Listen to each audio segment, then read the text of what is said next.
زي ما احنا عارفين ان البيبي حواليه ميه، وكميه الميه دي مهمه جدا، ونقصها فيها خطوره عليه، وبرضه لو مش عارفه زيادتها فيها خطوره عليه. ولكن عمرك سالت نفسك الميه دي بتيجي منين؟ تعالي نضرب غطس ونتكلم على الميه حوالين البيبي. انا دكتور احمد بدر الدين.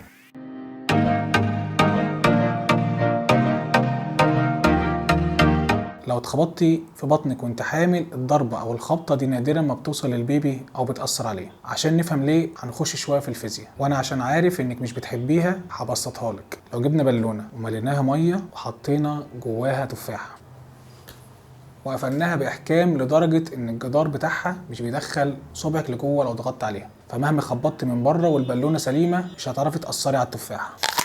ودي حاجة واحدة من حاجات كتير جدا المية حوالين البيبي بتعملها. انا عايز اقولك ان البيبي قاعد في حمام دافي طول الوقت. المية دي متدفية تدفئة طبيعية بشبكة من الشرايين والأوردة اللي بيجري فيها لترات من الدم الساخن حوالين كيس المية. يعني انت قاعدة متلجة بره في شتاء يناير القارص، والباشا قاعد جوه صاحب المزاج الرايق بيشرب واحد مية سخنة. البيبيهات تقريبا سبب عياطهم اول ما ينزلوا انهم لقوا انهم فقدوا الحياة مرفهة جوه الرحم، نزلوا بقى مطالب منهم انهم يطلبوا احتياجاتهم بدل ما كانت موجودة من غير ما يفكروا فيها اصلا. المية دي كمان من فوائدها ان البيبي بيتنفسها جوه الرئة، فبتساعد على نضج الرئة بتاعته، وكمان ده بيشربها تنزل في الجهاز الهضمي وهي بتساعد على نضج جهازه الهضمي. ولكن اهم سؤال، المية دي تيجي منين؟ مصدر المية الاول للبيبي هو البيبي. بيبي كلنا عملناها كده وكلنا شربنا الميه ومفيش اي مشكله في كده، وده اللي خلانا موجودين هنا دلوقتي. بعد ما عرفتي اهميه الميه للبيبي واهميتها لحمايته ونضج الاجهزه بتاعته، فكده الميه مهم جدا تتقاس في كل زيارات حملك، واحنا بنقيسها عن طريق السونار. في طريقتين لمعايره الميه، هي بتبقى ارقام من 3 ل 8 او من 5 ل 25 حسب ما الدكتور بيقيس الميه على جهاز السونار. الميه بتبدا تزيد من الاسبوع 20 في الحمل وبتوصل لحد الاسبوع 36، وبعد كده ممكن تبدا تنقص شويه.